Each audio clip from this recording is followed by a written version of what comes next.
began to do outreach. I was a little nervous, and the idea came from other church folks, good people of mine. I was an evangelist. Hold it. She's going to tell me off for doing this. And it was a deacon of mine from my previous church. We just started doing outreach, giving things away. And it turned out to be something I never thought it could be. We have much more than 1,000 people saved. When you pray for me, thousands that we've prayed for. And sometimes I wonder if I'm bothering people. Some stop, some don't stop, most do not stop. Most just walk by because they're busy or they just got life going on and they don't have time to even think about stopping for somebody on the corner. But one thing I realize is that when I'm not there, people miss seeing me. And I realized just this morning that it's not so much the fact that they stop to get prayed for. It's that there's a light someplace, that there's a smiling face someplace that's predictable. The opposite is if you have people who are causing trouble in the neighborhood that are often there, people who are noisy, people who are drug dealing or drinking, carousing, people who have stolen cars in front of their house, whatever the negative might be. That's something that we live with and annoys us. On the other side of the coin, having something positive out there in our communities, whatever it might be, it could be a flower garden. It really adds to the effect that our lives can have.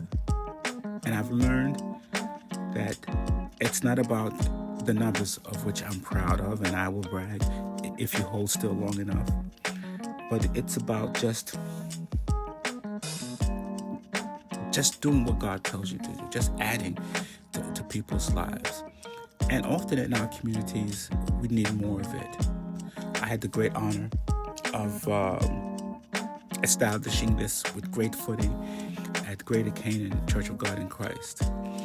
And what I learned there is that people knew that we worshiped there, but when they saw a smiling face and someone who prayed for them, it made a difference. And I learned something else, that by being there for people, they may not seek you out publicly. They don't want to be seen or in the corner. It may be embarrassing, but having the ability to text me, to share with me their private issues, is a surprising thing. I have maybe heading close to maybe 4,000 incoming texts over the past year. I also learned that it's a great tool to bring people into your church, because once you've established that trust outside the church and they know who the person you are, they'll come. And they may come slow. In the past, I've averaged about 2.5 visitors a month, and I'm doing roughly the same now. But that's 2.5 people who not even step into church.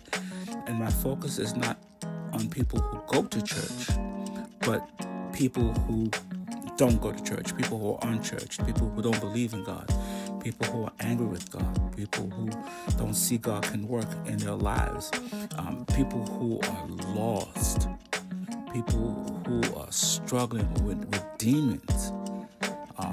I deal with people with these problems. I deal with good, kind hearts also that are going through life, and the closed doors that we have on our places of worship have really shut them out because they're busy with family, they're shopping, they got things to do. Life is hard and life is more expensive. People are going without. But I find that if we just do our best, it'll be all right.